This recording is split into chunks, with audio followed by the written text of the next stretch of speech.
Hello అండి, శ్రోతలకు నమస్కారం. ఎర్ర సముద్రం నవల 4వ భాగానికి స్వాగతం అండి. చదువుతున్నది లక్ష్మి. సామంత్ ఇంటిని దృష్టిలో పెట్టుకుని ఇద్దరు వ్యక్తులు 2 గంటల నుంచి కాపు కాస్తున్నారు. ఉదయం 8 గంటల సమయం. సరిగ్గా 8 గంటల 30 నిమిషాలకి సామంత్ తమ్ముడు చెల్లెలు చేతుల్లో పుస్తకాలతో బయటకు వచ్చారు. ఆ వెనుకే సామంత్ బయటకు వచ్చాడు. నిమిషం తర్వాత ఆ ఇద్దరు మెయిన్ రోడ్ వైపు నడిచారు. ఎలాంటి వ్యక్తితోనైనా ఒక పని చేయించాలనుకున్నప్పుడు సత్యరాజ్ చాలా కిరాతకంగా వ్యవహరిస్తాడు. అవతలి వ్యక్తి ఆయువు పట్లేమిటో ముందుగా గ్రహిస్తాడు. దాన్ని తన గ్రిప్లోకి తీసుకునే వరకు నిద్రపోడు. తన అనుచరుల్ని నిద్రపోనివ్వడు. ఇప్పుడు సత్యరాజ్ ముందున్నవి 2 పనులు. ఒకటి, సామంత్ని లొంగ తీసుకుని తన చెప్పు చేతల్లోకి తీసుకోవాలి. అలా తీసుకున్నది 3వ కంటికి తెలియకూడదు. 2, భూపతిరావు పెద్ద కొడుక్కి తన కూతుర్నిచ్చి పెళ్లి చేయాలి. 2 దెబ్బలకు ఎన్నో పెట్టెలు. ఒక దెబ్బకు 2 పెట్టెలు అనే పద్ధతి సత్యరాజ్కి బొత్తిగా నచ్చదు. ఒక దెబ్బకు 100 పెట్టెలను పడగొట్టడమే సత్యరాజ్ డిప్లొమసీ. 5 నిమిషాల తర్వాత సామంత్, చెల్లెలు, తమ్ముడు సిటీ బస్సు ఎక్కారు. వాళ్ళు అలా ఎక్కారు. సత్యరాజ్ ఇంట్లో ఫోన్ మోగింది. దానికోసమే ఎదురు చూస్తున్న సత్యరాజ్ చటుక్కున ఫోన్ ఎత్తాడు. ఏమిటి సంగతి? పొడిగా ఉంది సత్యరాజ్ గొంతు. వాళ్ళిద్దరూ న్యూ సైన్స్ కాలేజీలో చదువుతున్నారు. చెల్లెలు ఫస్ట్ ఇయర్ డిగ్రీ, తమ్ముడు ఫైనల్ ఇయర్. వారి దినచర్య సత్యరాజ్ వింటూనే చాప కింద నీరు లాంటి మాస్టర్ ప్లాన్ ఒకటి మెంటల్గా ప్రిపేర్ చేసుకుంటున్నాడు. 2 నిమిషాల తర్వాత సత్యరాజ్ ఫోన్ పెట్టేశాడు. ఎదురుగా ఉన్న సరస్వతి వైపు చూస్తూ నవ్వాడు. సరస్వతి ఓ నెంబర్ డయల్ చేసి సత్యరాజ్కి ఇచ్చింది. హలో, ఎవరు కావాలి? అవతల నుంచి వర్క్స్ మేనేజర్ ఫోన్లో ఉన్నాడు. నేను సామంత్ ఫ్రెండ్ని మాట్లాడుతున్నాను. చాలా అర్జెంటు పని. సామంత్ని పిలుస్తారా? సత్యరాజ్ గొంతు మార్చి అడిగాడు. సారీ సార్, సామంత్ మధ్యలో పని వదిలేసి రాడు. సామంత్కి మెసేజ్ వెంటనే అందించకపోతే కొంపలు మునిగిపోతాయి. సత్యరాజ్ కంఠంలో ఆందోళన వ్యక్తపరిచాడు.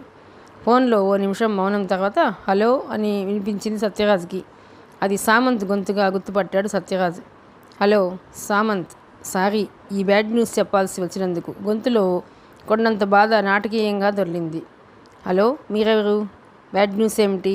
సామంత్ గొంతులో ఆసక్తి. నీ తమ్ముడు, చెల్లెలు. సత్యరాజ్ మాటలు పూర్తి కానివ్వలేదు సామంత్.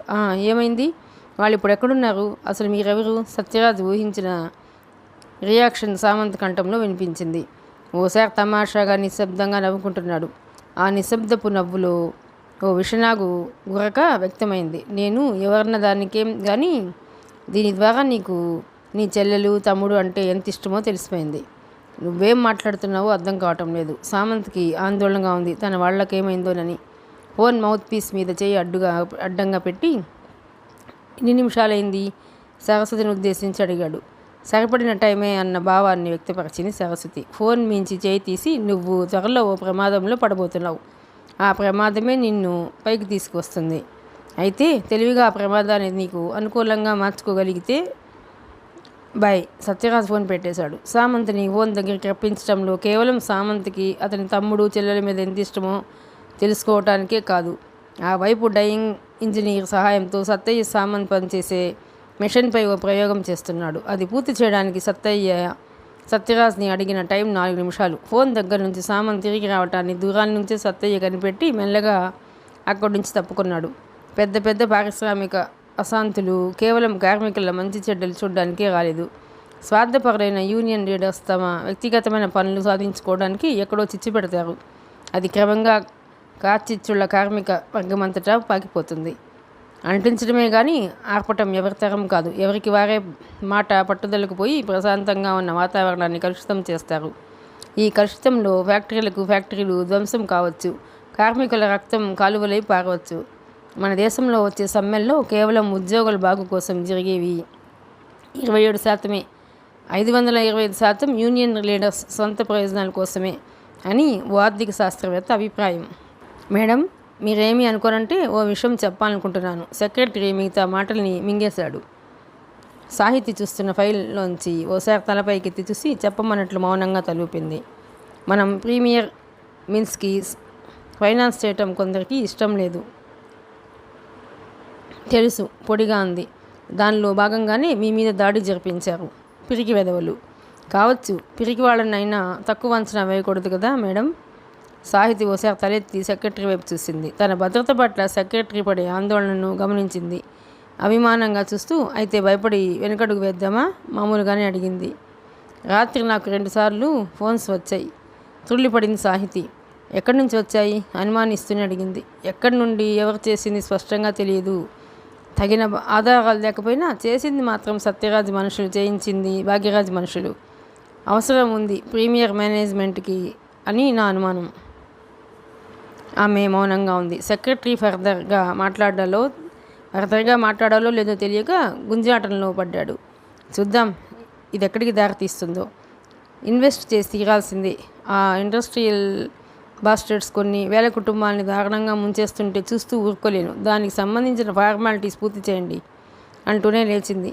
సెక్రటరీకి భయంగా ఉంది. సత్యరాజ్ భాగ్యరాజ్ సత్తా తెలిసి ఈ నిర్ణయం తీసుకుందా? ఒక ఆడదానికి ఇంతటి తెగువ అంత మంచిది కాదని సెక్రటరీ అభిప్రాయం.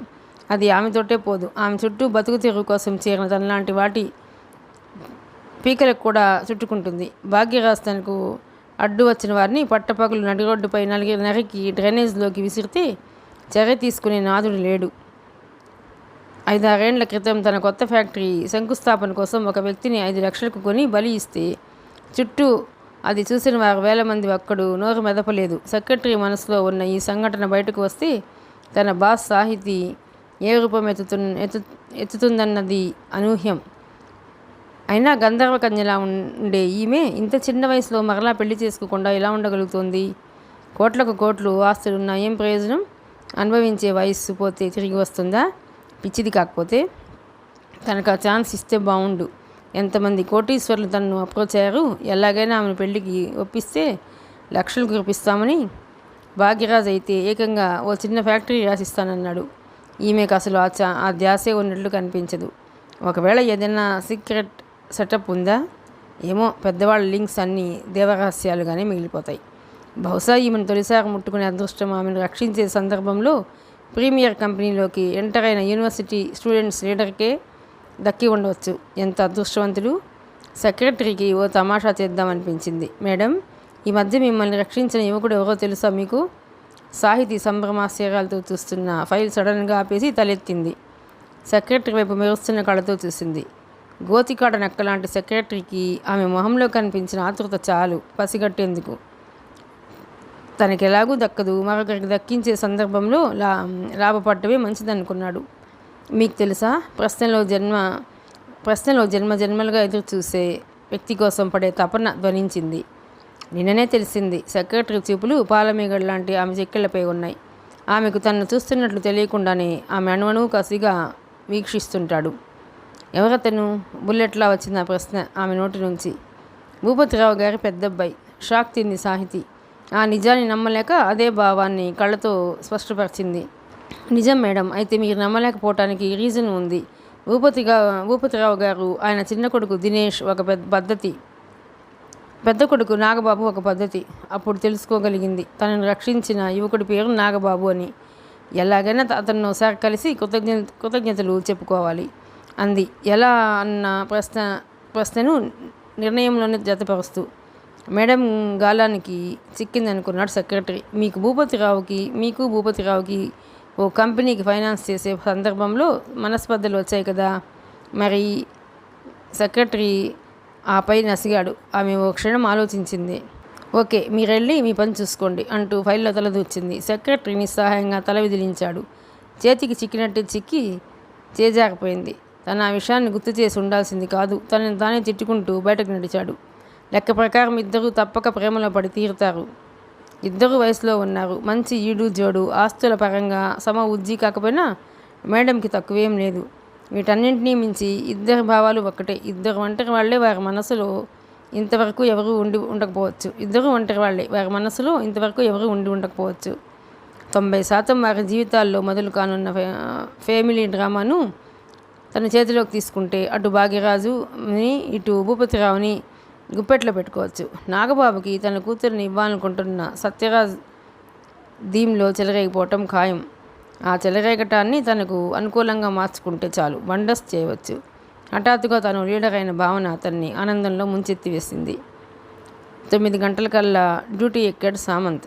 యథావిధిగా స్పన్ పాలియస్టర్ చీరలకు డిజైన్ ప్రింట్ చేసే డయింగ్ మెషిన్ని ఆన్ చేశాడు. పెద్ద రోలర్కి చుట్టి ఉన్న చీర డైయింగ్ మెషిన్ ప్రింటింగ్ రోలర్స్ మధ్య నుంచి వచ్చేస్తుంది. సామంత్ రోలర్స్ మధ్య నుంచి రంగులు ముద్రించుకొని రిలీజ్ అవుతున్న క్లాత్ని చేతిలోకి తీసుకుని రంగుల్ని చెక్ చేసుకుంటున్నాడు. 10 నిమిషాలు బాగానే నడిచిన మెషిన్ హఠాత్తుగా 11వ నిమిషంలో ఓ జర్క్ ఇచ్చి ఆగిపోయింది. మెషిన్ ఎందుకు ఆగిపోయిందో తెలియని సామంత్ ఓసారి రోలర్స్ మధ్యకు వెళ్ళి చెక్ చేశాడు. ట్రబుల్ ఏమిటో తెలియలేదు. మెషిన్ వైపే చూస్తూ ఆలోచిస్తున్నాడు. అంతలో అటుగా ముందుగా అనుకున్న ప్లాన్ ప్రకారం డైయింగ్ సెక్షన్ ఇంజనీరు వచ్చాడు. ఏమిటి వర్క్ ఆపేశావు? బుద్ధి లేదు? 1 నిమిషం ఆగితే ఎంత ప్రొడక్షన్ దెబ్బతింటుంది? సామంత్ ఓసారి ఇంజనీర్ వైపు చూసి సౌమ్యంగానే ఏదో చెప్పబోతుండగానే ఇంజనీర్ మరలా కనిపించుకున్నాడు. జీతాలు ఇచ్చి మేపితే కళ్ళు నెత్తికెక్కి మెషిన్ ఆపేసి బాతాకాని కొట్టడం, లేదంటే బీడీలు తాగుతూ కూర్చోవడం. ఇంజనీర్ రెచ్చిపోతున్నాడు. మెషిన్ ఉన్నట్టుండి ఆగిపోయింది. అదే చూస్తున్నాను. నేనే మీకు కంప్లైంట్ చేద్దామనుకుంటుండగా మీరే వచ్చారు. విషయం తెలుసుకోకుండా అనవసరంగా నోరు పారేసుకోకండి, నెమ్మదిగానే అన్నాడు సామంత్. అమ్మ నా కొడక, ఎంత మాట అన్నావురా? నేను నోరు పారేసుకుంటున్నానా? కొడక, ఎంత పొగరా నీకు? బంగారం లాంటి మెషిన్ పట్టుకొని ఆగిపోయిందని, చెడిపోయిందని కుంటి సాకులు చెబుతావా? కావాలనే ఇంజనీర్ తనను రెచ్చగొడుతున్నాడని గ్రహించిన సామంత్ ఆ తిట్లను భరించలేక దూకుడుగా ఒక అడుగు ముందుకేశాడు. ఏంటిరా మీదకి వస్తున్నావు? కొడతావా? తిండి పెట్టే యజమానంటే గౌరవం లేదు. ఆయన ఉప్పు కారం తింటూ ఆయనకేం ద్రోహం తలపెడతావా? అంతకంతకు ఇంజనీర్ కంఠం కరుగ్గా మారిపోతుంది. మాటలు మర్యాదగా రానివ్వండి. ఎందుకలా అనవసరంగా రెచ్చిపోతారు? ఇది బంగారం లాంటి మెషిన్ అంటున్నారు. ఎప్పటి మోడల్ ఇది? అయినా ఆ తప్పుడు మాటలేంటి?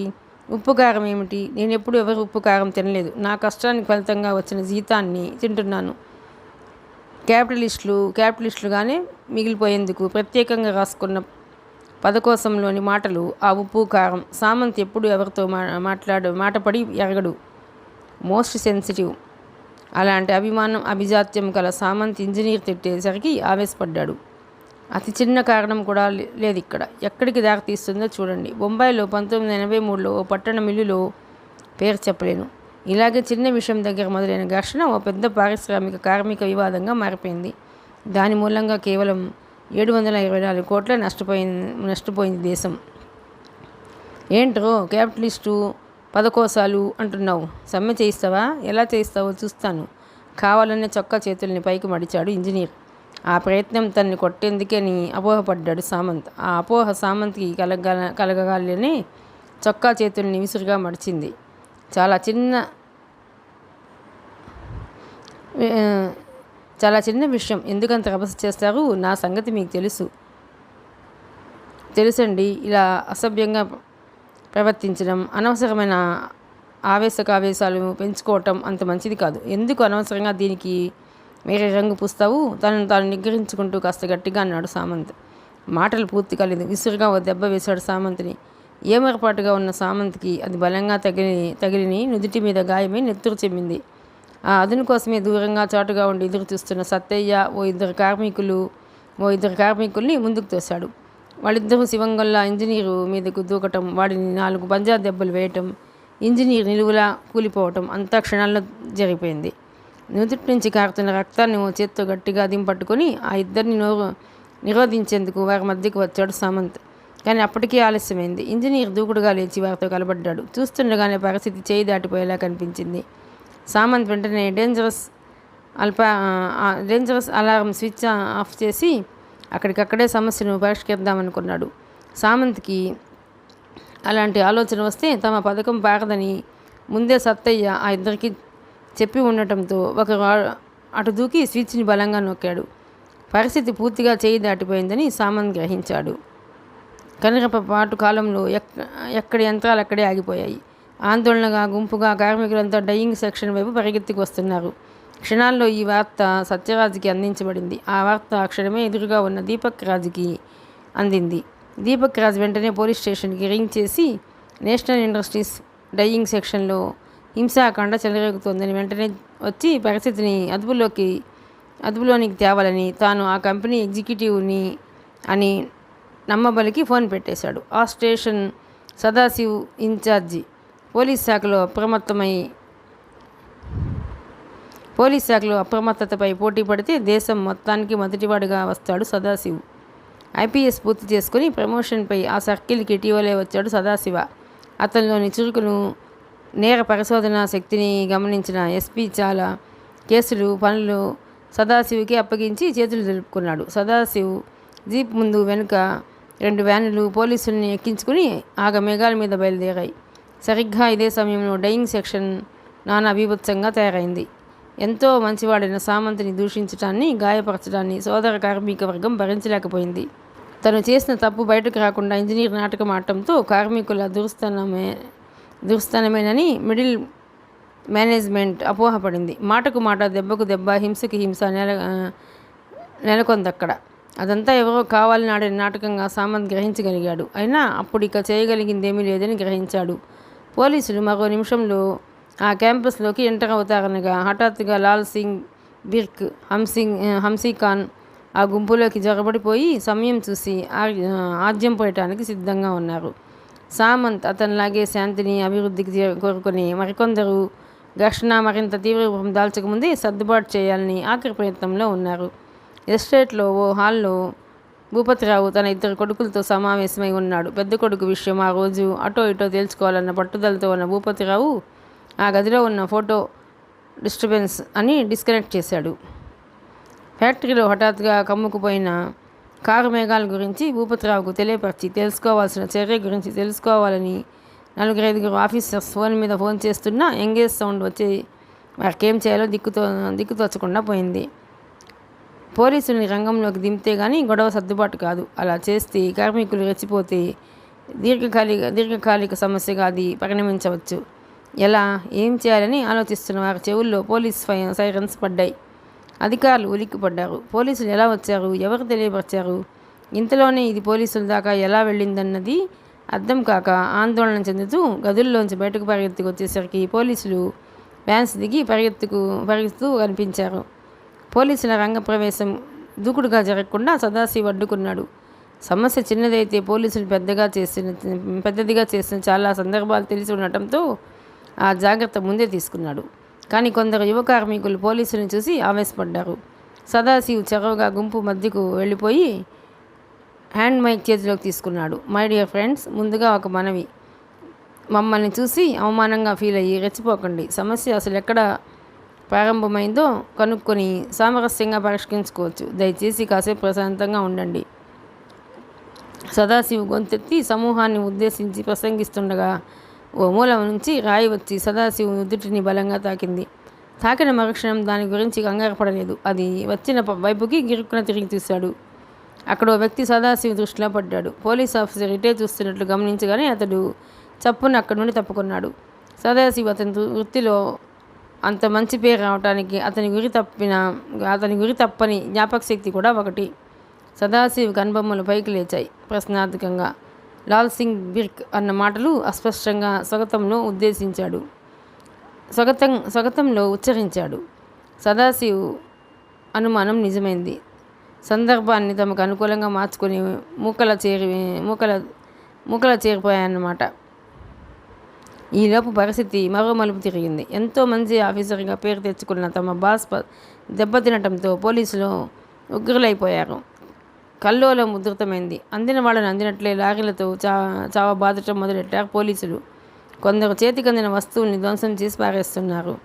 పిచ్చిగా అరుస్తున్నారు పోలీసులు. భయంతో కొందరు కకావికలమైపోతుంటే మరికొందరు పరుగులు లంకించుకున్నారు.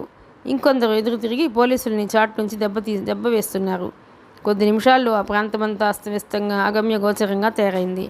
కోట్ల ఖరీదు చేసే యంత్రాలు నాశనమైపోయాయి. లక్షలు ఖరీదు చేసే ఫినిష్ గూడ్స్ చెల్లాచెదురైపోయాయి. పొడవైన ఆ ఫ్యాక్టరీ హాలు అరగంట క్రితం మానవ శ్రమకు, దీక్షకు ప్రతీకగా, దేశ ఉత్పాదనకు ఓ మైలురాయిల మానవ నిర్మిత సంపదకు మధుర స్మృతిగా ఉంది. మరి ఇప్పుడు మనిషిలోని స్వార్థ రాక్షస ప్రవృత్తికి పరాకాష్ఠగా మ్యాన్మేడ్ డిజార్టర్కి సమాధి గుర్తుగా మిగిలి ఉంది. కొన్ని కోట్ల రూపాయలు, కొన్ని $1 మిలియన్ విదేశీ కరెన్సీ, కొన్ని లక్షల గంటల మానవ శ్రమ, కొందరు మేధావుల, శాస్త్రజ్ఞుల అంకుటిత దీక్ష, అపార దేశ సంపద, లక్షల సాధారణ ప్రజల మూలధనం చూస్తుండగానే సర్వనాశనం అయిపోయింది. నిర్మించడానికి నిర్మూలించడానికి మధ్య సన్నని సరిహద్దు రేఖ. ఈ రేఖ ఈ దేశంలో ఏదో ఓ చోట ఎప్పుడో ఒకప్పుడు కాక ఎప్పుడూ చెదిరిపోతూనే ఉంటుంది. కేవలం వ్యక్తిగత కక్ష. చైర్మన్ పోస్ట్లో ఉన్న వ్యక్తి, బోర్డ్ ఆఫ్ డైరెక్టర్స్ పదవుల్లో ఉన్న 7-8 మంది వ్యక్తులు ఆస్తులుగా భావించి కోట్లాది దేశ జనావళికి మేలు చేసే కలియుగ దైవ మందిరం కిరాతకుల కరాళ నృత్యం ముందు తలవంచక తప్పలేదు. వ్యవస్థ ఇలా ముందుకు సాగితే ఈ దేశ గడ్డపై పుట్టిన సగటు మనిషి కోరుకునే సోషలిజమో కమ్యూనిజమో ఏదో ఒక ఇజం వచ్చే నాటికి అనుభవించడానికి ఆస్తులుండవు. రాసుకునేందుకు బూడిదే ఉండేది. తండ్రితో తీవ్రంగా ఘర్షించి దూకుడుగా బయటకు వచ్చాడు నాగ్. అప్పటికే తలుపు దగ్గర ఆఫీస్ సిబ్బంది ఆందోళనగా భూపతిరావు కోసం ఎదురు చూస్తున్నారు. నాగ్ విసురుగా కారులో కూర్చుని ఇగ్నిషన్ కీ తిప్పాడు. క్షణాల్లో కారు 60 కిలోమీటర్ల స్పీడ్ అందుకుంది. నాగ్ మనసంతా గజిబిజిగా అయిపోయింది. తనకిష్టం లేని విషయాల్ని బ్రెయిన్ వాష్ చేసి ఎక్కించాలనుకునే తండ్రి తమ్ముడంటే అయిష్టత బలంగా ఏర్పడిపోతుంది. కారు 10 నిమిషాల్లో ఉబేరా 5 స్టార్ హోటల్ ముందు ఆగింది. కారు పార్క్ చేసి వచ్చి స్విమ్మింగ్ పూల్లో నీలిరంగు నీళ్లపై పడి వింత శోభను ఎగజిమ్ముతున్నాయి. కొందరు ముద్దుగుమ్మలు అర్ధనగ్నంగా, ముప్పాతికి నగ్నంగా తన ముందు నుంచే నడిచి వెళుతున్నా పట్టించుకునే స్థితిలో లేడు నాగ్.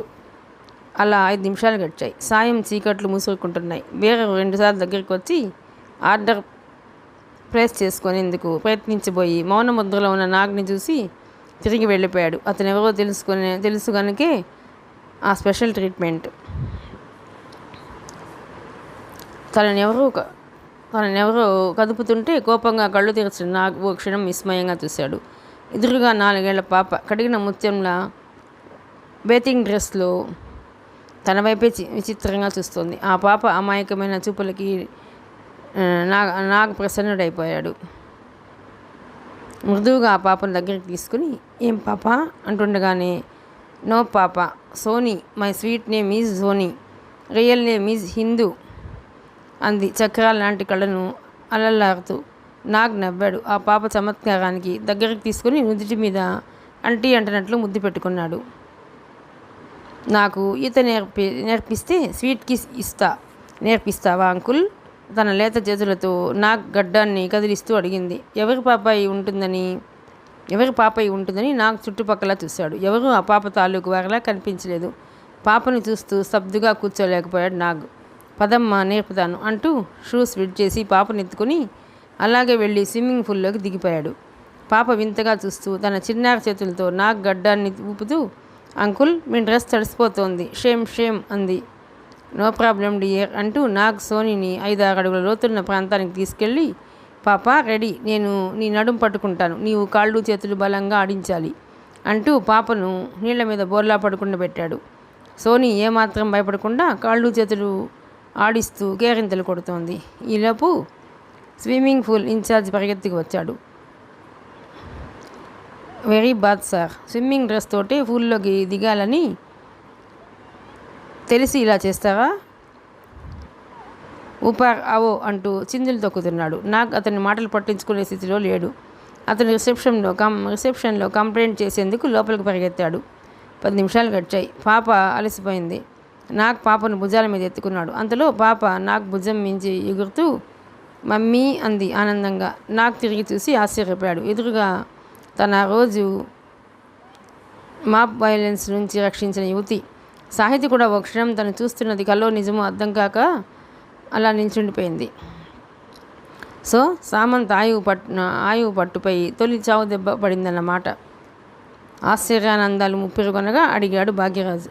అవునన్నట్లు తలాడించాడు సత్యరాజ్. దీంతో మన దారికి వస్తాడా? భాగ్యరాజు సిగార్ వైపుకు నిప్పంటిస్తూ ప్రశ్నార్థకంగా కనుబొమ్మను ఎగురవేశాడు. ఆపరేషన్ నెంబర్ 1 పూర్తయింది. నెంబర్ 2కి ఈ రాత్రి ముహూర్తం పెడుతున్నారు. దీపక్ రాజ్ నెంబర్ 2 వలయంలో చిక్కుకున్న నీతి, నిజాయితీ, దేశభక్తి అన్నీ మట్టి కొట్టుకుపోతాయి. You don't worry. Very good. మరి నా సంగతి ఏం చేశావు? సత్యరాజ్ సూటిగా అడిగాడు. అవును, నువ్వు మరో పని చేస్తే ఏమిటి? National industries board of directors మీటింగ్కి కాల్ఫర్ చేసి భూపతిరావు అసమర్థతను ఎత్తి చూపితే పరమ కిరాతకుడైన సత్యరాజ్ సైతం భాగ్యరాజు ఎత్తుకి ఉలిక్కిపడ్డాడు. అదంత తేలిక కాదు. భూపతిరావు మనసు కొనేంత తెలివి తక్కువవాడు కాదు. భూపతిరావు మనను కొనేంత తెలివి తక్కువవాడు కాదు. అదలా ఉంచి నా సంగతి ఏం చేస్తావని ఇది రెండోసారి నేను గుర్తు చేయటం కరెక్ట్గా అడిగాడు సత్యరాజు. భాగ్యరాజు ఓసారి తల పంకించాడు. బట్టతలను ఓసారి నిమురుకొని సత్యరాజు వైపు సర్కాస్టిక్గా చూస్తూ నీ సంగతి చూడకపోతే అని తమాషాగా నవ్వాడు. సత్యరాజ్ సత్తా ఏమిటో, తనను ఏం చేయగలడో, చేసేందుకు అతని దగ్గర తన తరపున ఉన్న తుర్ఫ్ కార్డు ఏమిటో తెలుసుకోవాలన్నదే భాగ్యరాజు అంతరంగం. సత్యరాజు లేచి నిలబడ్డాడు. భాగ్యరాజు వైపు చిరునవ్వుతో చూశాడు. సత్యరాజుని ఎవరూ తక్కువ అంచనా వేయలేదు. ఇంతవరకు నీవు అంతే. నా పని నువ్వు నెగ్గించలేదనుకో నేనేం చేయక్కర్లేదు. రవిచంద్ర అనే అభాగ్యుడు ఎలా చనిపోయింది, ఎందుకు చనిపోయింది, దాని వెనుక ఉన్న కథా కమామిషు పురాణంలా వినిపించేందుకు నా దగ్గర చాలా ఉన్నాయి. సత్యరాజు మాటల్ని మధ్యలోనే ఉంచాడు భాగ్యరాజు. ఆ కోన్కిస్క గొట్టంగాడు చావటం పెద్ద క్రైమా? ఎఫ్ఐఆర్ నేను దగ్గరుండి రాయించాను. అదంత ప్రాముఖ్యమున్న చావని నేను భరించడం లేదు. ఆ హాలు ప్రతిధ్వనించేలా నవ్వాడు. ఊరికే అలా విరగబడి నవ్వాడు. ఆ చావుకు ప్రాముఖ్యం ఉందా లేదా అనేది చెప్పవలసింది నీవు కాదు, ఆ చావుతో ముడిపడ్డ వ్యక్తుల పగా పట్టుదల బ్యాక్గ్రౌండ్. సత్యరాజుకి ఆవేశంతో మాటలు తడబడ్డాయి. ఆహా, ఎవరబ్బా అంత పగా పట్టుదల బ్యాక్గ్రౌండ్ ఉన్నవారు? భాగ్యరాజులో ఆవేశం పాలు తక్కువ. ఆవలించకుండానే పేగులు లెక్క పెట్టగల తెలివితేటలు ఎక్కువ. ఎవరో చెప్తే గుండాకి చస్తావు కసిగా అన్నాడు సత్యరాజు. ఊరికే జోకు లేకు సత్యరాజ్. భాగ్యరాజు సత్యరాజ్ని దువ్వేడు. సత్యరాజు ఆవేశంగా బుసలు కొడుతున్నాడు. ఏదో తమాషాగా అంటే అంత సీరియస్ అయిపోయావేం? ఆ నవాబు ప్యాలెస్ నీ సొంతం కావాలి, అలాగే నీ కూతురికి కట్నంగా ఇవ్వటానికేనా? అయినా నీ పిచ్చి కానీ నీ కూతురిని భూపతి తన కొడుకు చేసుకుంటాడా? నన్ను భూపతిరావు మీదకు ఉసిగొల్పుతున్నావా లేక నా క్షేమాన్ని ఆశించి చెబుతున్నావా? సత్యరాజు అనుమానంగా చూస్తూ అడిగాడు. చాచా, అదేం కాదు. నువ్వు నా మనిషివి. నువ్వు భూపతిరావుకి వియ్యంకుడివైతే నీ ద్వారా భూపతి కూడా నా మనిషి అవుతాడా లేడా? చాలా తెలివిగా లౌక్యంగా సత్యరాజుని దువ్వుతున్నాడు. సత్యరాజుని చూపించి భూపతిరావును భయపెట్టి తన కూతుర్నే అతని కొడుక్కిచ్చి చేయాలనే బృహత్తర పథకంలో భాగ్యరాజు ఉన్నట్లు సత్యరాజు ఊహకే అందని విషయం. దాన్ని త్వరలోనే జరిపేందుకు భాగ్యరాజు ప్లాన్ చేసుకొని అది జరిగాక సత్యరాజు తనకి ఎదురు తిరుగుతాడు కనుక అతను తనకు ఎదురు తిరిగి చేయగల నష్టం గురించి తెలుసుకోవటానికి భాగ్యరాజు చిన్న జోక్ విసిరినట్లుగా సత్యరాజుకి తెలియని పథకమే. సత్యరాజు నమ్మినట్లుగా కనిపించగానే భాగ్యరాజు మనసులో అనుకున్నాడు, ఈ దొంగ కొడుకు కార్మికుల్ని ఉద్ధరిస్తాడా? వారి హక్కుల కోసం పోరాడతాడా? నవాబుల ప్యాలెస్లో కోరుకునే వీడిని ఆ కార్మికులు నమ్ముతున్నారు. యూనియన్ లీడర్స్గా ఇలాంటి వాళ్ళని కార్మికులు గెలిపించబట్టి శ్రమ చేసి బంగారాన్ని పండిస్తున్న వారికి బతుకుల్లాగే ఉంటాయి కూడా. పైకి నవ్వుతూ అన్నాడు. మరో నెలలో ఆ ప్యాలెస్ నీ కూతురు పేర రిజిస్టర్ అవుతుంది. నేను చెప్పినట్లు నడుచుకుంటే నాగబాబు నీ అల్లుడు, ఓకే? సత్యరాజు భాగ్యరాజుని పూర్తిగా నమ్మేశాడు. అవును, ఊరికే అడుగుతున్నాను. ఆ రవిచంద్ర చావు వెనుక ఉన్నది ఎవరో? ప్రేమగా అడిగాడు భాగ్యరాజు. తెలిసినా భాగ్యరాజు చేయగలిగిందే లేదనుకున్న సత్యరాజు తెలిసిన భాగ్యరాజు చేయగలిగిందేమీ లేదు అనుకున్న సత్యరాజు ప్రభుత్వంలో అపారమైన పలుకుబడి ఉన్న ఓ అందమైన అప్సరస భాగ్యరాజుకి నమ్మాలనిపించలేదు. కానీ ఆ క్షణమే అనుకున్నాడు, రవిచంద్ర చావుకి సాహితికి ఉన్న సంబంధాన్ని కుపిలాగాలని. ఒకవేళ సంబంధం ఉన్నా ఆ విషయాన్ని సత్యరాజు ఎలా తెలుసుకోగలిగాడు? ఏది ఏమైనా త్వరలోనే తన పథకం పూర్తయ్యేలా చూసుకోగలిగితే సాహితిని సత్యరాజుని భూపతిరావు అండతో తొక్కేయవచ్చు. ఆలోచిస్తూనే భాగ్యరాజు కాలింగ్ బెల్ నొక్కాడు. సోనీని తీసుకుని నాగ్ ఒడ్డుకు వచ్చాడు. తడిసి నీళ్ళోడుతున్న నాగ్ వైపు చూసి చిరుమందహాసం చేసి సోనీ వైపు కాస్త కోపంగా చూసింది సాహితి. సోనీ నాగ్ చేతుల్లోంచి దిగిపోయి సాహితి దగ్గరకు బెరుగ్గా వచ్చి సారీ మమ్మీ, అంకులే అలా దిగిపోయి తడిసిపోయారు అంది. ఈలోపు సాహితి బేరర్ని కేకేసి టవల్ తెప్పించి తుడుచుకోండి అంది నాగ్ వైపు చూస్తూ. నాగ్ టవల్తో తుడుచుకుంటూ మీరు ఇక్కడ ఉంటున్నారా అన్నాడు. ఆ రోజు సాహితిని అంత పరిశీలనగా చూడలేదు నాగ్. ఆమెలోని నిరాడంబరత, కట్టు బొట్టు మాట తీరు నాగ్ని ఆకర్షించాయి. సాహితీ కోరికపోయి అక్కడే దగ్గరలో ఉన్న ఓ టేబుల్ ముందు కూర్చున్నారు. పాడైపోయిన నా మూడ్ని సరిచేసింది పాప అన్నాడు సాహితీ ఒడిలో కూర్చున్న సోనీని చూస్తూ. ఆమె కాఫీకి ఆర్డర్ ఇచ్చి ఒక పాపకు తల్లిని మిగిల్చారు. నా లైఫ్కు విలువ ఉందని కానీ ఓ ప్రాణాన్ని కాపాడారని కానీ కాదు. తండ్రి నా పాపకు తల్లి కూడా లేకుండా చేసే రానున్న ప్రమాదాన్ని ఆపారు. మీకు నేను నా పాప జీవితాంతం రుణపడి ఉంటాం అంది సాహితీ ఫ్లాష్ బ్యాక్ను గుర్తుకు తెచ్చుకుంటూ. భలేవారే, అదేదో దేశాన్ని రక్షించినట్లుగా చెబుతారే. ఆ స్థానంలో మీరున్నా అలాగే చేస్తారు. అవును, పాపకు తండ్రి లేరా? ఆమెకు పెళ్ళయిందంటేనే ఆశ్చర్యంగా ఉంది నాకి. పైగా ఓ పాప తండ్రి 5 ఏళ్ల క్రితం చనిపోయారు అంది గతాన్ని తలుచుకొని బాధపడుతూ. ఐఎమ్ సారీ, ఆ రోజు హాస్పిటల్కి బయలుదేరే ముందు చెప్పారు. హఠాత్తుగా మీ వాళ్ళు వచ్చి మిమ్మల్ని తీసుకెళ్ళినట్లు, ఆ వెంటనే తమ కృతజ్ఞతలు చెప్పుకోలేనందుకు ఫీల్ అవుతున్నట్లుగా కాస్త తల ఉంచుకుంది. మీరేం చేస్తుంటారు? ఎక్కడుంటారు? ఇదిగోండి నా అడ్రస్ అంటూ విజిటింగ్ కార్డు ఒకటి నాకు ఇస్తూ కాఫీ కలపడంలో నిమగ్నమైంది. అప్పుడే లైట్లు వెలిగాయి. మెర్క్యూరీ లైట్ల కాంతితో కాఫీ కలుపుతున్న సాహితీ నాగ్కి విచిత్రంగా కనిపించింది. ఆమెలో ఓ ప్రత్యేకత కనిపిస్తోంది. నాగ్ జీవితంలో ఓ స్త్రీని అంత పరిశీలనగా చూడటం అదే తొలిసారి. కాఫీ పాట్ని కప్పులోకి వంచుతుండగా తమాషాగా కదులుతున్న ఆమె చేతికున్న మట్టి గాజులు నాగ్ని చిత్రమైన అనుభూతికి గురి చేశాయి. మా అమ్మ చనిపోయిన తర్వాత మరలా చాలా సంవత్సరాలకు ఓ గాజుల చేతులతో కాఫీ అందుకోవటం ఇదే తొలిసారి. చప్పున తలెత్తి చూసింది సాహితీ. మెరుస్తున్న నాగ్ కళ్ళలో అపురూపమైన అనుభూతి తిరిగి పొందగలిగానన్న ఫీలింగ్. ఎప్పుడూ ఏ మగాడి ముందు అతను మగాడు అన్న ఫీలింగ్ కలగని ఆమె నాగ్ ముందు మాత్రం చిత్రమైన అనుభూతికి లోనవుతోంది. చిత్రమైన పోలిక. తన తల్లి చేతికి తనిచ్చే గౌరవాభిమానాలని తనకిస్తున్నాడు.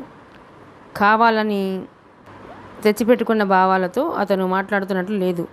ది గ్రేట్ భూపతిరావు కొడుకేనా? తమ్ముడు దినేష్కి ఇతనికి ఎంత తేడా? ఏం చేస్తున్నారు? ఆసక్తిగా అడిగింది సాహితీ కొద్దిగా కాఫీ సిప్ చేస్తూ. ప్రస్తుతానికి మీరు ఇచ్చిన కాఫీ తాగుతున్నాను.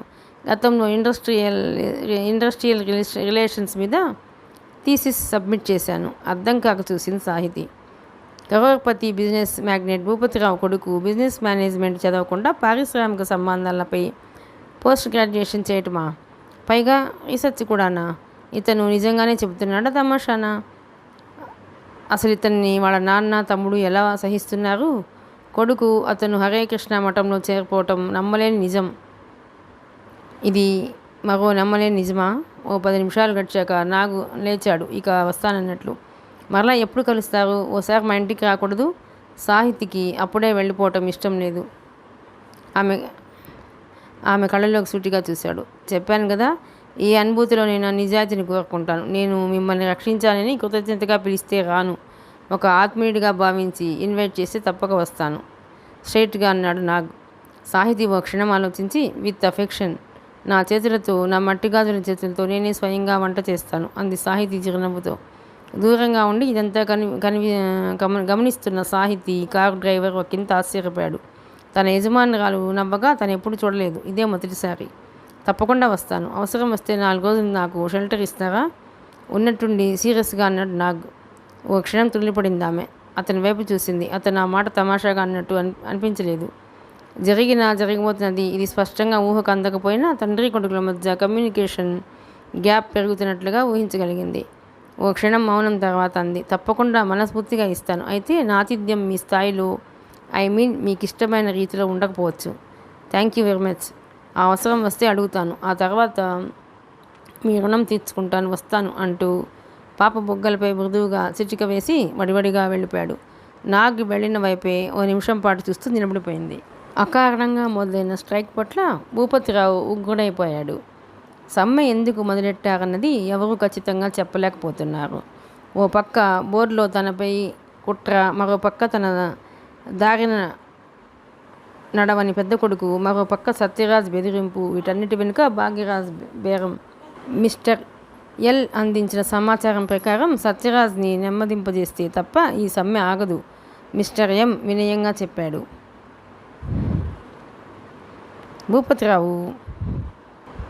నిశ్శబ్దంగా పచారు చేస్తున్నాడు. మీరు అనండి డాడీ, ఆ సత్యరాజ్ని లేపేస్తాను. దినేష్ నిప్పులు చెరుగుతున్నాడు. అదంత తేలిక కాదు మై డియర్ సన్, దీర్ఘంగా ఆలోచిస్తున్నాడు భూపతిరావు. ఇప్పుడు సమస్య మొదలైంది ఎక్కడో కాదు, సామంత్ అనే అతి మామూలు వర్కర్ దగ్గర. అతన్ని వారు తమ వైపు తిప్పుకునేలోపు మన వైపుకు లాగండి. ఈ సాయంత్రానికే మన స్టాఫ్లో మనమంటే భయభక్తులున్న వారిని మద్రాసు బీసెంట్ బీచ్ కొత్త ఫ్యాక్టరీకి డిప్యుటేషన్ మీద పంపించండి. ఎట్టి పరిస్థితుల్లోనూ మరో నెలలో మన కొత్త ఫ్యాక్టరీ ప్రొడక్షన్ ప్రారంభించాలి. ఇక్కడ ఆఫీసుల్లో మాత్రం వారు లీవ్ మీద వెళ్ళినట్లు రాయండి. దినేష్, నువ్వు ఈవినింగ్ ఫ్లైట్కి మద్రాస్ వెళ్ళు. ఏఐడిఎంకే కాంగ్రెస్ డిఎంకే పార్టీ లీడర్స్కి 5 లక్షల చొప్పున డొనేషన్ ఇచ్చేయి. వైజయంతిమాల స్థాపిస్తున్న ఎసెన్షియల్ డ్రగ్ టెస్ట్కి 1,00,000, జయలలిత నడిపే పూర్ బాయ్స్ స్కూల్స్కి 1,00,000 ఇవ్వు. ఈ వార్తలు తమిళనాడు పేపర్స్లో వచ్చేలా చూడు. లైసెన్స్లు ఇమీడియట్గా వచ్చేలా చూడు. మిస్టర్ పిని ఢిల్లీ పంపించు. సెంట్రల్ లైసెన్స్లు త్వరగా వచ్చేలా చూడమను. క్విక్. ఈ పనులు చాలా ఫాస్ట్గా జరిగిపోవాలని. తండ్రి చెబుతున్న పాయింట్స్ను బుక్ మీద రాసుకుంటూ వెళ్తున్నాడు దినేష్ సీరియస్గా. రానున్న గడ్డు కాలాన్ని ఎదుర్కొనేందుకు భూపతిరావు అన్ని విధాలా సిద్ధపడుతున్న భావం మిస్టర్ ఎంలో దినేష్లో ఏర్పడింది. కాలేజీలో ఉన్న సామంత్ తమ్ముడికి ఫోన్ వచ్చింది. కారంత్కి యాక్సిడెంట్ అయింది, చావు బతుకుల్లో ఉన్నాడు, నిన్ను మరి కొంతమంది స్టూడెంట్స్ని రమ్మని ఆఖరి మాటగా చెప్పాడు. కాలేజీ ఎలక్షన్స్ మూలంగా మీకు మాకు గతంలో ఏమన్నా ఈ టైంలో అవి గుర్తుంచుకోవటం మానవత్వం కాదు. ఫోన్లో దీపక్ రాజ్ గొంతు మార్చి చెప్పుకుపోతున్నాడు. ఈలోపే సామంత్ తమ్ముడు సడన్గా అడిగాడు, ఇప్పుడు కారంత్ ఎక్కడున్నాడు? ఫోన్కి ఆవలి వైపున దీపక్ రాజు నిశ్శబ్దంగా నవ్వుకుంటూ మొఘల్ కోట్ అపార్ట్మెంట్స్లో నెంబర్ 24లో ఉన్నాడు. ఫోన్ చట్టుకుని పెట్టేసి ఓ ఫ్రెండ్ స్కూటర్ మీద కూర్చున్న మరుక్షణం అది మొఘల్ కోర్టు వైపు దూసుకుపోతుంది. ఫోన్ పెట్టేసిన దీపక్ రాజ్ సరస్వతిని విసురుగా దగ్గరికి లాక్కుని ఆమె బయటను తొలగించడంలో నిమగ్నమయ్యాడు. Union office వర్కర్స్తో కిటకిటలాడిపోతుంది. లోపల రూమ్లో సత్యరాజ్ రిలాక్స్డ్గా కూర్చుని సామంత్కి కబురు పెట్టాడు. బయట హాల్లో వరండాలో నిల్చున్న కార్మికులకి ప్రస్తుతం తాము చేస్తున్న సమ్మె దేనికోసమో తెలియని అయోమయ పరిస్థితిలో ఉన్నారు. ఖచ్చితంగా కారణం ఏమిటో అడిగి తెలుసుకునేందుకు ధైర్యం చాలటం లేదు. ఎవరికి వారే సత్యరాజ్ ఆర్డర్స్ కోసం సిద్ధంగా ఉన్నారు. కొంతమంది మాత్రం అసలు యూనియన్ ఆఫీస్కి రాలేదు. ధైర్యం ఉన్న మరి కొంతమంది పనిలో వెళ్ళిపోయారు. అరగంటకు వచ్చాడు సామంత్. సత్యరాజ్ అంటే సామంత్కి మొదటి నుండి సదభిప్రాయం లేదు. కారణం లేకుండానే కార్మిక బహుముఖ ప్రయోజనం ఆశించకుండానే చీటికి మాటికి సమ్మెలు చేయిస్తాడని కోపం. సామంత్ అయిష్టంగానే సత్యరాజ్ రూమ్లోకి వెళ్ళాడు. సామంత్ని చూసి ఓసారి మెల్లగా నవ్వుకున్నాడు సత్యరాజ్. చూడు, స్ట్రైట్గా విషయంలోకి వస్తాను. నా వైపు సగం మంది వర్కర్స్ ఉన్నారు. నీ వెనుక సగం మంది ప్రస్తుతం లేకపోయినా నీవు రంగంలోకి దిగితే వాళ్ళు వచ్చేస్తారు. నువ్వు ఇప్పుడు సమ్మెకు మద్దతు ప్రకటించాలి. నేను తలుచుకుంటే నిన్ను నేషనల్ ఇండస్ట్రీస్ యూనియన్ లీడర్ని చేస్తాను. సత్యరాజ్ ఒకంతసేపు ఆపాడు. సామంత్ కోపంగా ఉన్నాడు. నువ్వు జాబ్లో చేరి 5 ఏండ్లు ఏం సాధించావు? చటుక్కున తలెత్తాడు సామంత్. అంటే యూనియన్ లీడర్స్ సంపాదించుకోవటానికేనన్నమాట. సామంత్ నోటి వెంట బుల్లెట్లా వచ్చింది ప్రశ్న. అంత ఆవేశం పనికిరాదు. దాని మూలంగా నేను బిగించిన ఉచ్చులో చాలా తేలిగ్గా ఇరుక్కుపోయావు. ఫలితం చూసావుగా. ఇప్పుడు నీవు కాదన్నా నీ మీద ఇంజనీర్ చేసుకున్నందుకు సమ్మె కొనసాగుతుంది. ఉలిక్కిపడ్డాడు సామంత్. అయోమయంగా సత్యరాజ్ వైపు చూశాడు. కారణం లేకుండానే అలాంటి వాళ్ళు తలుచుకుంటే సమ్మెలు తేగలం. ఒక విషయం తెలుసా? నేను అసలు ఎలక్షన్స్ ద్వారా లీడర్ని కాలేదు. నేనే కాదు, ఈనాడు ఈ దేశంలో చాలామంది ఎవరి ఆమోదం లేకుండానే యూనియన్ లీడర్స్ అవుతున్నారు. ఇక ముందు అవుతారు కూడా, చీత్కారంగా అన్నాడు సామంత్. You are right. వాస్తవానికి దగ్గరగానే ఉన్నావు. నీవు అంగీకరిస్తే రేపు ఈ పాటికి నీవు అవుతావు. ఈ దేశంలో అన్ని పనులు చెడుతోనూ భయభక్తులతోనూ డబ్బు పలుకుబడితోనే కావు. మంచివాళ్ళు ఉన్నారు గనుక కావచ్చు. ఆ మంచివారిని నీలాంటి మంచివాడి ద్వారా నిన్ను చెడగొట్టి సాధించుకోవచ్చు. సామంత్ పురుగును చూస్తున్నట్టు చూస్తున్నాడు సత్యరాజ్ను. నీకు తెలుసో లేదో, ఎన్జిఓ లీడర్స్కి ఎన్నికలు జరిగాయా? ఇక్కడున్న వారిని ఎవరు ఎన్నుకున్నారు? వారికి వారే నోటి చావ కండబలం గుండెబలం ఉన్నవాడు వాడికి వాడే ఉద్యోగుల్ని ఉద్ధరిస్తానని లీడరై కూర్చుంటాడు. సీట్లో కూర్చున్నాక ఇక ఎవడూ కదిలించలేడు. ఇంతకీ ఏమంటారు? ఇక అక్కడ ఉండటం ఇష్టం లేనట్లుగా అడిగాడు సామంత్. నేను అనాల్సింది అన్నాను. ఇక నీవే చెప్పాలి. సత్యరాజు ఓవైపు మాట్లాడుతూనే మధ్య మధ్యలో ఫోన్ వైపు చూస్తున్నాడు. నేను ఆ పని చేయను. నేనే నా సోదరుల మధ్యకెళ్ళి జరిగింది చెప్పి మీ బండారాన్ని బయట పెడతాను. సామంత్ ఆవేశంతో ఊగిపోతున్నాడు. అంతలోనే ఫోన్ మోగింది. సత్యరాజ్ చటుక్కున ఫోన్ ఎత్తాడు. ఫోన్కి అవతల అసీం ఖాన్ ఉన్నాడు. ఓ నిమిషం సత్యరాజ్ ఫోన్ చెవి కానించుకున్నాడు. ఫోన్లో మాటలను వింటున్న సత్యరాజ్ ముఖంలో క్రమంగా మార్పు వస్తుంది. ఆ మార్పు చాలా భయంకరంగా ఉంది. అంతా విన్నాక అప్పుడు తలెత్తాడు సత్యరాజ్. పాపం, నీవు చాలా చిక్కుల్లో పడ్డావు అన్నాడు నింపాదిగా సత్యరాజ్. సామంత్ అర్థం కానట్టుగా చూశాడు. నీ తమ్ముడు ఎక్కడి నుండో ఫోన్ వస్తే పరిగెత్తికి వెళ్ళాడట. మొఘల్ కోర్ట్ అపార్ట్మెంటు 24 ఇంటిలోకి వెళ్ళాడట. అక్కడొకడిని టపీమనిపించాడట. నాకు అర్థం కావటం లేదు, మీరేమంటున్నారు? అప్పటికే సామంత్కి ఊపిరి అందటం లేదు. ఏదో ప్రమాదం తన్ను చుట్టుకోబోతున్నట్లుగా చూచాయిగా పసిగట్టాడు. ఏం లేదు, కాలేజీలో నీ తమ్ముడికి ఒక ప్రత్యర్థి ఉన్నాడు. వాడి పేరు కారంత్. వాడికేదో ప్రమాదం జరిగింది, వెంటనే రమ్మనమని నీ తమ్ముడికి ఒక ఫోను. దాన్ని నా మనిషే చేశాడు. నీ తమ్ముడు పరిగెత్తికెళ్ళాడు. అక్కడ కారంత్ మర్డర్ అయ్యాడు. అది నా మనిషే చేశాడు. కానీ ప్రస్తుతం నీ తమ్ముడు ఆ శవం పక్కనే ఉన్నాడు. ఆ తర్వాత ఏం జరుగుతుందో ఊహించగలవనుకుంటాను. నో నో, గది గోడలు ప్రతిధ్వనించేలా అరచాడు సామంత్ పిచ్చి ఆవేశంతో.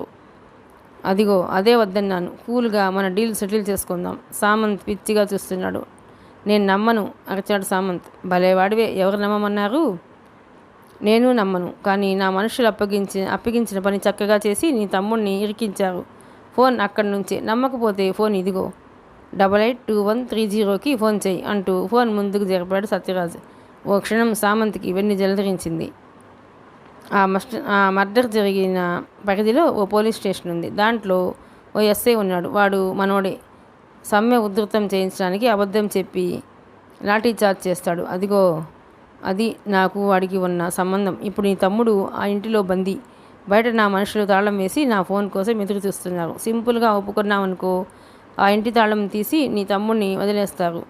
ఎవడో అన్నోన్ పర్సన్ మర్డర్ చేశాడని రాసేసుకుని ఫైల్ క్లోజ్ చేస్తాడు ఆ ఎస్ఐ. లేదనుకో, ఆ ఎస్ఐకి ఓ ఆకాశవాణి ఫోన్ వెళ్తుంది. ఆ ఇంట్లోకి ఓ యువకుడు వెళ్ళటం చూశాను. ఆ తర్వాత ఆ ఇంట్లోంచి ఓ ఆర్తనాదం వినిపించిందని సామంత్ ఒళ్ళు చల్లబడిపోయింది. ఓ నరరూప రాక్షసుడిని ప్రత్యక్షంగా చూస్తున్న ఫీలింగు అతన్ని చుట్టుముట్టి ఉక్కిరిబిక్కిరి చేసింది. కష్టజీవులకు అన్యాయం జరగకుండా మేనేజ్మెంట్లతో పోరాడుతామని చెప్పి మాస్క్ వెనుక రౌడీలు, గూండాలు, దగాకోర్లు, వీళ్ళను నమ్మే అమాయక శ్రామిక వర్గం చిత్తు అయిన విషవలయం. కర్తవ్యం గుర్తొచ్చి ఫోన్ని చట్టుకున్న దగ్గరికి లాక్కుని 882130కి రింగ్ చేశాడు. అవతల రెస్పాన్స్ లేదు. సామంత్ సత్యరాజ్ వైపు అనుమానంగా చూశాడు. చేసేది దుర్మార్గమని చెబుతున్నాను. మరలా ఇందులో అబద్ధం ఎందుకుంటుంది? నీ తమ్ముడు ఫోన్ ఎత్తడానికి సందేహిస్తుంటాడు. కాసేపు అలాగే పట్టుకో, ఎత్తవచ్చు. నేను నమ్మను, గుండె దిటవు చేసుకుని అన్నాడు సామంత్. ఇది నిజం. తమ్ముడు సెంటిమెంట్ కన్నా చెల్లెల సెంటిమెంట్ బలమైందనుకుంటాను. దీనికి లొంగక మొగాయించామనుకో, నీ తమ్ముడికి జైలు, నిర్దోషి అని తేలటానికి నెలలు, సంవత్సరాలు పడుతుంది. అన్నాళ్ళు లాయర్స్ని పోషించే శక్తి నీకుంటే ఈలోపు నీ తమ్ముడి చదువు, భవిష్యత్తు కొండెక్కుతుంది. ఇక చెల్లెలు ఎన్నాళ్ళని ఇంట్లో దాచుకోగలవు? నీ చెల్లెలు బయటకు వచ్చిన మరుక్షణం నా వాళ్ళు నీ చెల్లెలు శీలంపై కన్ను వేస్తారు. సామంత్ ఫోన్ పెట్టేసి స్థానమైపోయాడు. పాపం, వారిని ఎందుకు బలి చేస్తావు? నీ మూర్ఖత్వానికి. నువ్వు అంటే నీ తమ్ముడు ఇంజనీర్కి, నీ చెల్లెలు మెడిసిన్కి వెళతావు. మంచి చదువులు, భవిష్యత్ వారికి ఉంటుంది. సత్యరాజ్ లేచి పచారులు చేస్తున్నాడు. బట్టల పరిశ్రమ మొత్తం సత్యరాజ్ తీసుకోబోయే చర్య గురించి ఆందోళనగా ఉంది. ఒక ఉప్పెన్లా విరుచుకు పడుతుంది అనుకుంటున్న సమ్మె ఉపద్రవానికి ఇదే నాందా? ఒకవేళ సమ్మె అనివార్యమైతే ఉన్న సరుకుని కొన్నాళ్ళు దాచేసి రేటు పెంచి బ్లాక్లు అమ్మేందుకు ఏర్పాటు చేసుకోవాలి. సరిగ్గా ఇదే పాయింట్ దగ్గర భూపతిరావు ఆలోచనలు, పథకం వేరుగా ఉన్నాయి. సామంత్ అనే యువ కార్మికుడి ద్వారా రైజ్ అయిన పాక్షికమైన సమ్మెను తక్షణం నిర్మింపజేసి పెద్ద ఎత్తులో రానున్న సమ్మెకు తిరుగు చేతబడి చేయాలి. అందుకోసమే సత్యరాజుతో ఇష్టం లేకపోయినా సుహృద్భావ చర్యలకు మానసికంగా సిద్ధమవుతున్నాడు ఓ పక్క. బట్టల పరిశ్రమలో మెయిన్ ముడి పదార్థం పాలియస్టర్, ఫైబర్, యార్న్. ఈ నవలాకాలం 1980 ముందుది. అప్పట్లో ఇండియాలో పాలియస్టర్, ఫైబర్, యార్న్ తయారు చేసే కంపెనీ ఒకటే ఉంది. అది రిలయన్స్ టెక్స్టైల్స్ అధినేత ధీరుభాయ్ అంబానీ చేతుల్లో ఉంది. ఇది ఆయన కంపెనీ అని అప్పట్లో చాలామందికి తెలియని ఓ నిగూఢ రహస్యం. దీని ద్వారానే అంబానీ తన నిజ జీవితంలో ఒక ఫెంటాస్టిక్ డ్రామా నడిపాడు. అదే డ్రామాని ప్రస్తుతం ఈ నవల్లో భూపతిరావు నడపబోతున్నాడు. 1978 తర్వాత నుంచి బట్టల తయారీలో విప్లవాత్మకమైన మార్పులు వచ్చాయి. కాటన్ వాడకం తగ్గి సింథటిక్ మెటీరియల్ పాలియస్టర్ యార్న్ వాడకం బాగా పెరిగింది. ఇతర దేశాల్లో చాలా కాలం క్రిందటే పాలియస్టర్ యార్న్ తయారీ పెద్ద ఎత్తున మొదలైన ఇండియాలోకి చాలా ఆలస్యంగా ఆ టెక్నిక్ దిగుమతి అయింది. ఇప్పటికీ కొంత భాగం అప్పటి వరకు విదేశాల నుంచి యార్న్ దిగుమతి చేసుకోవడం జరిగేది. దాని మూలంగా కాస్ట్ ఆఫ్ ప్రొడక్షన్ ఎక్కువయ్యేది. అంబానీ ఇనిషియేటివ్ తీసుకుని యార్న్ తయారీ టెక్నిక్ని దిగుమతి చేసుకుని భారీ ఎత్తున ఒక కంపెనీని స్థాపించాడు. అప్పటి నుండి చాలా బట్టల కంపెనీలు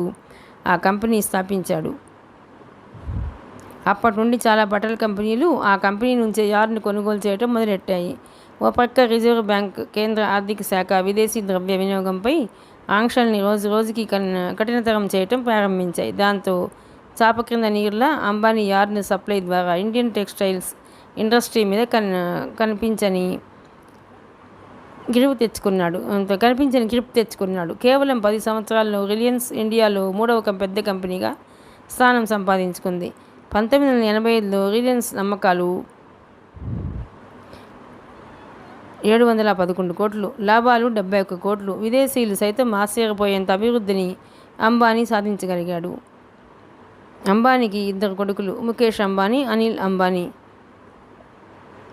అంబానీ పథకాలు అనుకున్నట్లు సాగితే ఈనాడు 1985 ఇండియాలో నెంబర్ 1 కంపెనీగా నిలబడి అటు టాటా బిజినెస్ హౌస్ని ఇటు బిర్లా బిజినెస్ హౌస్ని నెంబర్ 2, నెంబర్ 3లోకి తోసేసేది. ఇండియన్ ఎక్స్ప్రెస్ రంగంలోకి దిగకముందు ఆర్థిక శాస్త్రజ్ఞుల అంచనాలు ఈ విధంగా ఉన్నాయి. 1986లో 40% అమ్మకాల్లో అభివృద్ధి సాధిస్తే అది 1977, 1988, 1989కి 200% మెరుగుపడతాయని 200% పెరుగుతాయని 3,000 కోట్ల రూపాయలు వ్యాపార స్థాయికి కంపెనీ ఎదుగుతుందని, భారతదేశ వ్యాపార చరిత్రలో ఇదే సరికొత్త అధ్యాయాన్ని రాయిస్తుందని, ఇలా ఎదుగుతూ మిగతా పథకాలు కూడా ఫంక్షనింగ్లోకి వచ్చి అంబానీని పూటకు గదిలేని స్థాయి నుంచి ప్రపంచ వ్యాపార చరిత్రలో చోటు చేసుకుంటుందని అంచనా వేశారు. ఇండియన్ ఎక్స్ప్రెస్ రంగంలోకి దిగటంతో అంబానీ విధి వక్రించుకోండి, అది వేరే కథ. సినిమాల్లో నవలల్లోనే కాదు, నిజ జీవితంలో ఒకే ఒక వ్యక్తి ఎంత పెద్ద డ్రామా నడిపాడు. ఈ పాలియస్టర్ ఫైబర్ ప్లాంటెడ్ డ్రామా ముందు నవల్తో మిక్సప్ అయి వస్తుంది. చూస్తుండగానే సామంత్ సత్యరాజ్కి సరెండర్ అయిపోయాడు. మనసులో మాత్రం సత్యరాజ్ మీద తీవ్రమైన పగ పెంచుకున్నాడు. అదను చూసుకొని పాతాళానికి తొక్కే వరకు నిద్రపోరాదు అనుకున్నాడు. సామంత్ తమ్ముడు హత్య జరిగిన స్థలం నుంచి సురక్షితంగా బయటపడగలిగాడు. ఒక్కొక్కటి సామంత్కి అనుకూలంగా జరిగిపోతున్నాయి. సామంత్ అలవాట్లలో తీవ్రమైన మార్పులు వచ్చాయి. సామంత్ని అడ్డం పెట్టుకుని భాగ్యరాజ్ ద్వారా సత్యరాజ్ ఆడాలనుకుంటున్న డ్రామా ఒకటి, సత్యరాజ్ని అడ్డం పెట్టుకుని భాగ్యరాజ్ ఆడాలనుకునే డ్రామా వేరు. వీళ్ళిద్దరినీ సమయం చూసి తొక్కేసే తను డ్రామా ఆడాలనుకునే సామంత్ అంతరంగం వేరు. మరుసటి రోజుకు సామంత్ ఏ ఎలక్షన్స్ లేకుండానే నేషనల్ ఇండస్ట్రీస్ టెక్స్టైల్ యూనిట్స్కి లేబర్ నాయకుడైపోయాడు. క్షణాల్లో మిస్టర్ ఎల్ ఆ వివరాల్ని దినేష్కి అందించాడు. ఆ సమాచారం అందిన 10 నిమిషాలకి భూపతిరావు హాల్లో ఆయన ముందు సమావేశమయ్యారు మిస్టర్ ఎల్, దినేష్, మిస్టర్ ఎం. చాలాసేపటి నుండి సీరియస్గా పచారు చేస్తున్న భూపతిరావు కిటికీ రెక్క దగ్గర ఆగిపోయాడు. The stunning real life drama stars కోట్లకు అధిపతిని అయిన ఒక సాధారణ కార్మికుడు యూనియన్ లీడర్ అయి తీసుకోబోయే నిర్ణయాల పట్ల ఆందోళన చెందడం చిత్రంగా ఉంది అంటూ బిగ్గరగా ఆ హాలు ప్రతిధ్వనించేలా నవ్వాడు. అక్కడున్న 3 ఉలిక్కిపడ్డారు. నవ్వుతూనే ఉన్నాడు భూపతిరావు. ఉన్నట్టుండి నవ్వడం ఆపి హాలు మధ్యకు వచ్చి మిస్టర్ ఎల్ వైపు చూస్తుండిపోయాడు. సామంత్ అనే అతను యూనియన్ లీడర్ అయ్యాడన్నమాట. భూపతిరావు పట్టి అన్నాడు. అవును సార్, దీని వెనుక సత్యరాజ్ హస్తం ఉంది. ఇంకా చెప్పమన్నట్లు చూశాడు భూపతిరావు. సామంత్ చాలా మంచివాడు సార్. కష్టించి పనిచేసేవాడే కానీ కబుర్లు చెప్పేవాడు కాదు. తన సోదర కార్మిక వర్గ ప్రయోజనాల కోసం చిత్తశుద్ధితో వ్యవహరించేవాడు. అందుకే ఓవర్ నైట్ అతను లీడర్ అయినా అందరూ తమ హర్షమోదాలు వ్యక్తం చేసి అతని ఆజ్ఞల కోసం ఎదురు చూస్తున్నారు. రాజకీయాలకు దిగే ముందు, యూనియన్ లీడర్ అయ్యే ముందు, ఉద్యోగాల్లో చేరే ముందు మనుషులందరిలో నిజాయితీనే ఉంటుంది. ఆ తర్వాత దాని స్వరూపాలు మారేది. ఇంతకీ అతని ఆలోచనలు ఎలా ఉన్నాయి? ఈ సమ్మెను కొనసాగించాలన్నా? అతను మంచివాడే, అయినా వెనుక ఉన్నది సత్యరాజు కనుక అతనే పథకంలో ఉన్నాడు తెలియలేదు సార్. యూనియన్ లీడర్ అయిన తొలి రోజుల్లో మంచి పనుల కోసమే పాకులాడుతారు. నిజాయితీ ఇంకా అప్పుడే చావదు కనుక తోటి కార్మికులు తనను నమ్మాలి కనుక దానికోసమైనా పెద్ద సమ్మెల జోలికి అప్పుడే వెళ్ళరు. భూపతిరావు తన ఎనాలిసిస్ చెప్పుకుపోతూ ఒక క్షణం చట్టుకుని ఆగిపోయాడు. వెంటనే సత్యరాజ్ని పిలిపించు, నేను అతన్ని కలవాలి అంటూనే లోపలికి వెళ్ళిపోయాడు భూపతిరావు. ఆ ముగ్గురు తుళ్ళిపడ్డారు. భూపతిరావు వెళ్ళిన వైపు అయోమయంగా చూస్తుండిపోయారు. ఆ నిర్ణయాన్ని నమ్మలేకపోతున్నారు ఆ ముగ్గురు. సరైన కారణం లేనిదే ఏ నిర్ణయానికైనా రాడని ఓ గట్టి నమ్మకం. ఆయన ఎప్పుడు ఏది చేస్తాడో, ఎందుకు చేస్తాడో ఎవరికీ తెలియకపోయినా ఆయన మాత్రం సాధారణంగా తప్పదనే నమ్మకం ఉంది. తండ్రి తీసుకున్న నిర్ణయానికి దినేష్కి పట్టరాని కోపం వచ్చింది. ఆ బాస్టర్డ్ వాడిని చర్చలకు పిలవాలా? వాడిని అసలు ఇంతకాలం బతకనివ్వటమే తప్పు. ఎప్పటికప్పుడు నాన్నగారే ఆపుకుంటూ వస్తున్నారు. దినేష్ కళ్ళు కోపంతో ఎగబడ్డాయి. సరిగ్గా అదే సమయంలో యూనియన్ ఆఫీస్ ముందు సామంత్ లీడర్ అయిన తమను ఉద్దేశించి ప్రసంగించే కార్యక్రమానికి వేలాది మంది కార్మికులు తరలి వస్తున్నారు. యూనియన్ ఆఫీస్ ముందు కోలాహలంగా ఉంది. అంతకంతకు కాకి చొక్కాల ఒరిపిడి ఎక్కువవుతోంది. ఆఫీస్ ముందు వేసిన స్టేజ్కి నలువైపులా సామంత్ జిందాబాద్, కార్మిక నాయకుడు సామంత్ వర్ధిల్లాలి, కార్మిక సమైక్యత జిందాబాద్, నీతి నిజాయితీ ప్రాణమైన సామంత్ లాంగ్ లీవ్ అనే బ్యానర్స్ కలకలాడిపోతూ పైకి లేచాయి. కేవలం 25 ఏళ్లకి కొన్ని వేల మంది కార్మికులకు లీడర్ అయిన సామంత్ను ఇంటర్వ్యూ చేసేందుకు ప్రెస్ రిపోర్టర్స్ కెమెరాలతో అప్పటికే సిద్ధమయ్యారు. సత్యరాజ్ సరస్వతిని తన కేసు అదుముకుంటూ మహదానందంలో ఉన్నాడు. బయట హాల్లో హసీం ఖాన్, లాల్ సింగ్ బిర్క్, దీపక్ రాజ్లు కొందరితో మంత్రాలు జరుపుతున్నారు. నన్ను మీరే వాడుకోవచ్చుగా, ఆ చచ్చుపీనుగా దీపక్ రాజుకి అప్పచెప్తారెందుకు? జాకెట్ హుక్స్ విప్పుకుంటూ నిషా కళ్ళను పైకెత్తి అంది సరస్వతి. ఏం వాడంతా తృప్తినివ్వటం లేదా? సత్యరాజ్ నోటి వెంట బూత మాటలు వరద ప్రవాహంలా వస్తున్నాయి. వాడికి బుర్ర పని చేసినంతగా నడుము పని చేయదు. చీరను బెడ్ కిందకు విసురుతూ అంది. అప్పుడే తేడా తెలుస్తుంది. ఆ తేడాలో ఉన్న ఆనందం తెలుస్తుంది. నా మాట ఏం చేస్తారు? అంది బెడ్ మీదకు కాళ్ళను లాక్కుంటూ. కొత్త యూనియన్ సెక్రటరీ పోస్టా? అవును అంది సరస్వతి తమకంగా సత్యరాజ్ పక్కన వాలిపోతూ. సత్యరాజ్ ఆ ధ్యాసలో లేడు. సరస్వతి అనుమానించింది. రోజుకు 2 గంటలు ఎక్సర్సైజ్ చేస్తూ, డైటింగ్ చేస్తూ నా శరీరాన్ని కసిగా ఉంచుకునేది మీకోసమే కదా? అనుమానించుకు, నీకు ఆ పోస్ట్ ఖాయం. పనిలో పని ఓ అందమైన అమ్మాయిని తెచ్చి సామంత్ దగ్గర అపాయింట్ చేయి. అతన్ని చెడగొట్టడానికి ఎక్కువ టైం తీసుకోవద్దు అన్నాడు సరస్వతి మీద వాలిపోతూ. సరస్వతికి కొండెక్కినంత సంబరంగా ఉంది. తాను ఎన్నాళ్ళగానో ఎదురు చూస్తున్న యూనియన్ సెక్రటరీ పోస్టు తన చేతిలోకి రానుంది. ఆ ఆనందంలో సత్యరాజు స్వర్గ మంచుల్లోకి తీసుకెళ్ళి వదిలింది. మిగతా కథ 5వ భాగంలోనండి. ప్లీజ్ అండి, ఈ నవల కనుక మీకు నచ్చినట్లయితే లైక్ చేయండి, షేర్ చేయండి, సబ్స్క్రైబ్ చేయండి.